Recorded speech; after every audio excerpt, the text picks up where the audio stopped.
Светот во кој што живеат и растат новиве генерации е апсолутно различен од светот на нашите татковци и претходните генерации. Оние работи кои што постојат денеска и без кои што ние младите милениалси и джензи не можеме да живееме, нашите родители и претходните генерации воопшто не ги познаваат, не постоеле во нивно време. И е многу нормално да не се баш искусни во сите овие работи. И затоа се случуваат мимови како OK Boomer. Не знам колку од вас слушнале за најновиот мим. Ако сте слушнале, ставете еден лайк да се преброиме. Пред некоја недела направив една онлайн анкета токму за генерацијата Z, која што моментално е најмладата генерација и вклучува лица родени од 1997 до 2012. Тоа значи дека се движат од 7 години до 22 години. И ајде да ги видиме резултатите. На оваа моја анкета одговориле точно 1611 представници на генерацијата Z и еве ги резултатите. Со првото прашање сакав да видам која социјална мрежа ја користат најмногу младите денеска и без изненадување тоа е дефинитивно Instagram со 96,3%. Само 1,7% рекле дека користат најмногу Facebook. Сите други социјални мрежи добија помалку од 1%. Второто прашање е каде најмногу гледате видео содржини и 80,6% рекле дека гледаат најмногу видеа на YouTube. Само 7,6% рекле дека најмногу гледаат Netflix и 6,5% рекле дека најмногу гледаат телевизија. Наредното прашање според мене е едно од најважните, а тоа е кои социјални теми ги интересираат младите најмногу.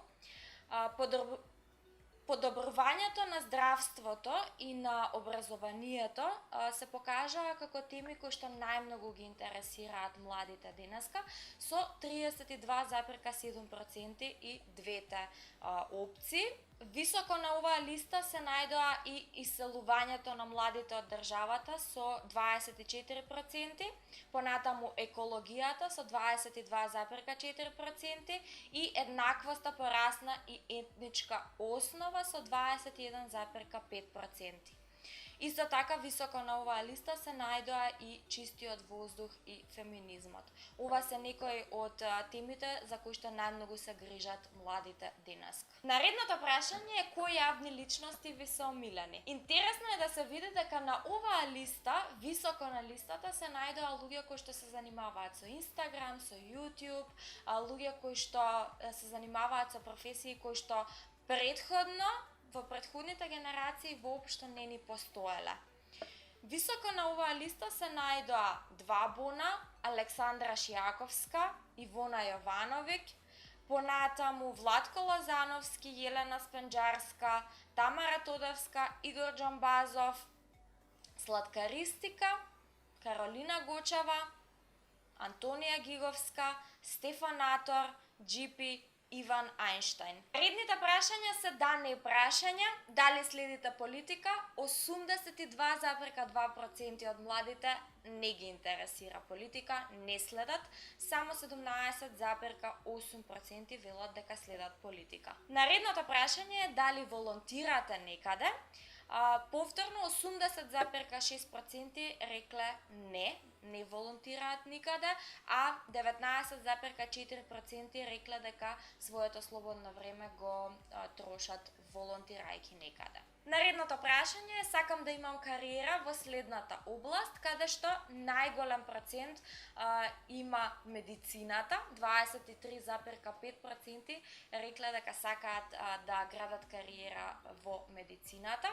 Понатака 9,7% рекле дизајн, 8,9% рекле право и исто така 8,9% бизнис и предприемништво. Овие 4 работи се најпопуларните кај младите, понатака 7,3 се инженерство, 6,1 маркетинг, 5% велат дека сакаат да бидат јутјубери, инфлуенсери или геймери и 6,3 велат дека сакаат да се занимаваат со шоу бизнис, пеење, глумење и така натака. И некако доаѓа како јаготката на шлагот на крајот, прашањето дали размислувате за да се преселите некаде во друга држава.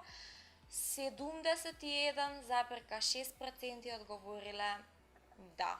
Значи 71,6% од младите велат дека сакаат да си одат од државата, а тоа е од 10 деца 7, повеќе од 7 велат дека сакаат да си отидат.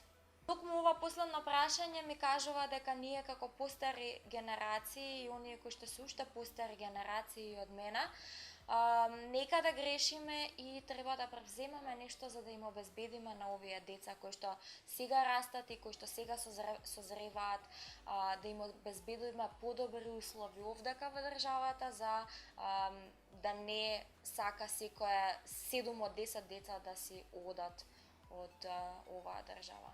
Кога ќе размислам повеќе на темава, сваќам дека за да се добие решение по ова прашање потребно да се вклучат неколку различни страни на приказката.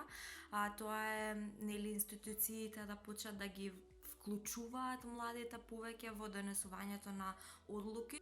Особено кога се донесуваат одлуки кои што директно влијаат на младите. Од друга страна, младите треба да покажат малку повеќе иницијатива и да го побараат тоа право на глас во суштина. Не најлесно е да се спакуваме и да си отидеме надвор и чао пријатно. Тоа беа резултатите на оваа моја мини анкета. Стиснете subscribe ако ви се допаѓаат вакви некои муабети за кои што многу ретко се зборува кај нас и понатаму ќе продолжиме со вакви муабети. Ако имате некаква идеја за што сакате да направиме муабет, пишете долу во коментари или пишете ми во DM на Instagram и се гледаме во наредното видео. Бидете добри и ајде да ја оправиме државава. Чао, чао.